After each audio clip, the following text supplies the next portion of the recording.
Solapur police प्रशिक्षण केंद्रामध्ये 170 प्रशिक्षणार्थी पोलिसांना विषबाधा झालेली आहे। अन्नातनं विषबाधा झाली आहे अशी प्राथमिक माहिती आपल्याला मिळते। सगळ्या बाधित पोलिसांवर शासकीय रुग्णालयामध्ये उपचार सुरू आहेत।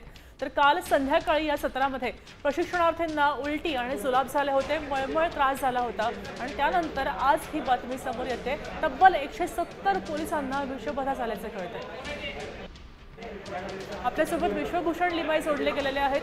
विश्वभूषण, मला सांगाल की तब्बल 170 पोलिसांना विषबाधा झाली आहे, नेमकं काय प्रकरण आहे? नक्कीच आपण जर बघितलं तर सोलापूर पासून जवळ जे पोलीस प्रशिक्षण केंद्र आहे त्या ठिकाणी साधारण 1400 प्रशिक्षणार्थी जे आहेत ते प्रशिक्षण घेत असतात।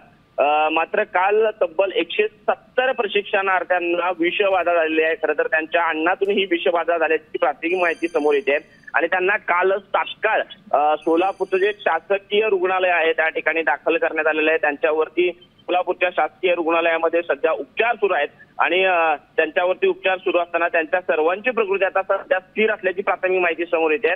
मात्र पोलिसांना अशा पद्धतीने अन्नातून विषबाधा होणं अतिशय गंभीर बाब आहे, त्यामुळे याकडे पोलीस प्रशासन कशा पद्धतीने लक्ष देतं हे पाहणं आता महत्त्वाचं ठरणार आहे। नक्कीच, धन्यवाद विश्वभूषण। आपण पाहू शकतोय तब्बल 170 पोलिसांना अन्नातनं विषबाधा झाल्याचं कळत आहे, समोर येत आहे।